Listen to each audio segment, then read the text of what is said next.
I'm here with Blake Bourne of Veterans Bridge Home as part of my Veterans Bridge Home interviews.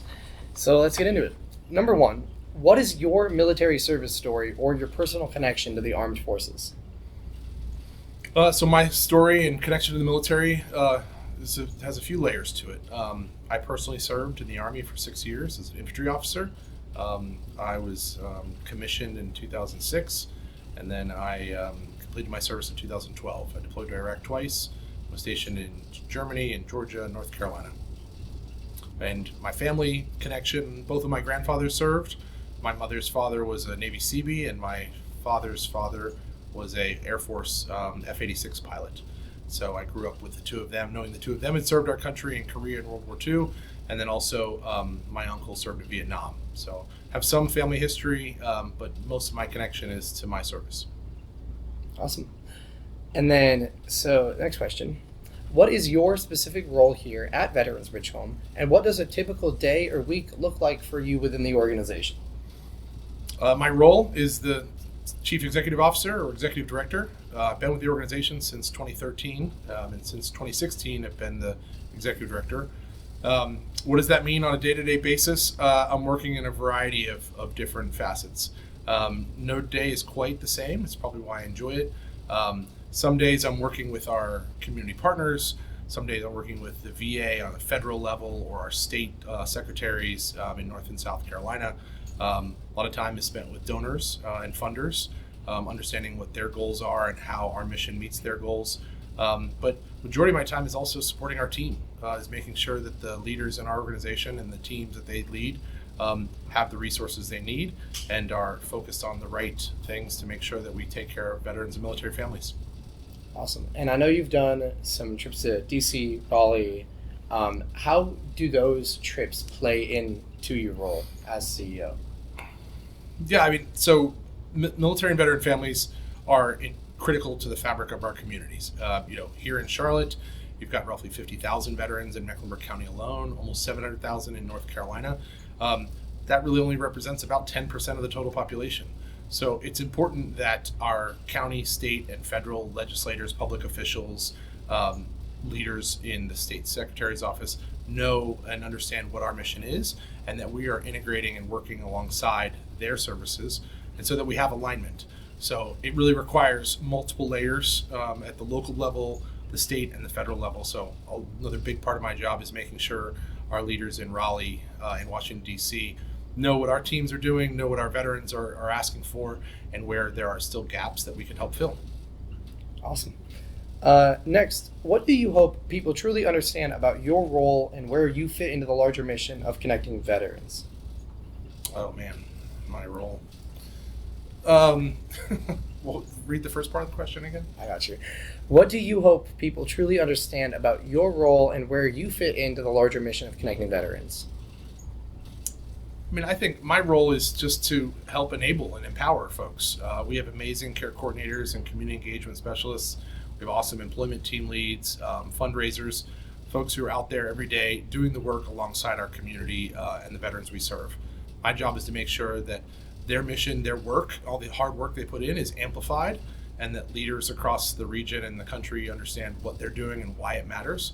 And then I think most importantly, just to tell the story of the folks that we're serving and make sure that their needs and stories don't go unheard or underappreciated. Sometimes we're not able to deliver a service for someone, and that story is sometimes the most important thing I can do, which is letting our elected officials and others know where we're letting veteran and military families down. It's a hard story to tell. It's painful for sure, but it's necessary to make sure that we can fill gaps and make sure that doesn't become a systemic issue. Awesome. Can you take us back to your own transition out of the military? What did that moment feel like, and what was the hardest part that civilians do not always understand? I think so. I think like most veterans, it'll be pretty hard to forget usually your first day and your last day in the military. I certainly remember mine. I said goodbye to a couple of good friends who I served with at Fort Bragg and got in the car. It was a Friday, and I drove here to Charlotte, which became my home. I remember coming up over the hill and Independence Boulevard and seeing the Charlotte city skyline and realizing that the city, which I spent a few weekends in prior to getting out, was going to be my new home. And the reality of, there was a new phase and a new moment was both exciting and a little scary at the same time. I didn't know what I was going to do. I didn't know what my next job was going to be. And outside of my wife and our son who was about to be born, I didn't really know anyone. So like a lot of folks, I had to recreate that sense of purpose and build some community. And so I think no matter who you are, no matter what your plan is, you go through some version of that. Some are more smooth than others. Some are more planned than others. Some go according to plan. A lot don't. And I think that's to be expected. I think that's life. But that's also why our mission exists, is to help be the bridge and to try to make those transition points as smooth and successful as possible. So I would say for folks who may not understand, any other life's transitions, it's usually challenging, but it can also lead to a lot of great opportunities. And so getting to know the veterans in your life, asking them about their transition story or their impending transition story if they're still serving, is the best way to get to know and understand that wrinkle a little bit better. Awesome. And then last thing here, and you could take a couple seconds to actually think about it, and then once you have it, just say it. If you had to describe what Veterans Bridge Home means in just one word, what would you say? You want me to just say the word? Yeah, you can just say it, and then if you want to elaborate on it a bit. Okay.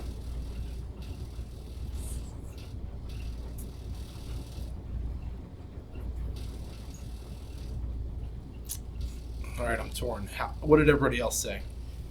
Compassion, connection, camaraderie, possibility.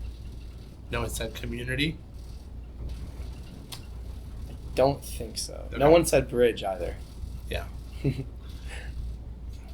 So the word that comes to mind, for Veterans Bridge Home is obviously the bridge or connection.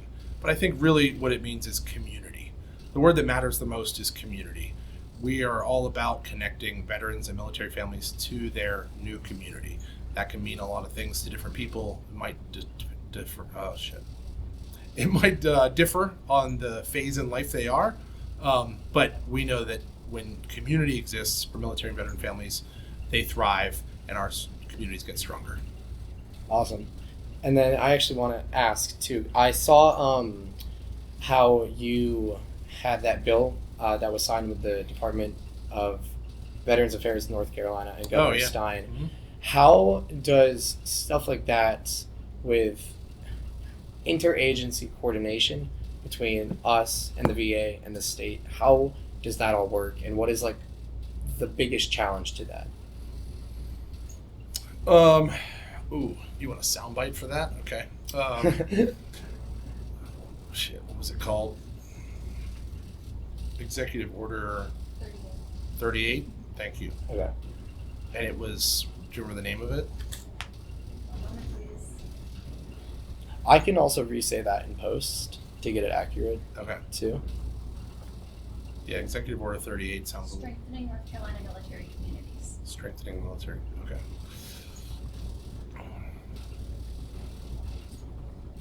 And the question was, why does it matter and what's it look like? Basically, how does the coordination between us and other organizations like the VA and then the state government work, and what is needed / going well? Sure. Strengthening North Carolina's military communities. Yeah, great question. So the recent executive order by Governor Josh Stein, Executive Order 38, strengthening North Carolina military communities, is all about alignment. It's making sure that local nonprofit organizations, county service offices, state agencies, all of them, and the VA are all working together. Governor Stein, his executive order proposed that there be state level coordination, and they asked that Veterans Bridge Home be involved in that announcement to reinforce the point that it really delivers care at the local level. Veterans and military families have so many resources, a plethora of them. In some cases, that's the challenge. That's almost the biggest challenge, which is navigating all of those different items. And when you have big federal, state, local, nonprofit, corporate entities all trying to care for veterans, that can become a little disorienting and not super coordinated and organized. And so half of what our mission is to help organize those networks so that we can navigate them on behalf of military families. So by working with our state leaders like Governor Stein and Secretary Mitten-Omelette, we are helping drive that. And Veterans Bridge Home has been doing that since 2011, building those networks locally and across our region so that veteran and military families can thrive. So it's really critical. We're just honored to be a part of it. Awesome. And is there anything else you want to add? Be the bridge. Oh, that's perfect. Okay. Thank you so much. Sure. That was easy. Ugh. But probably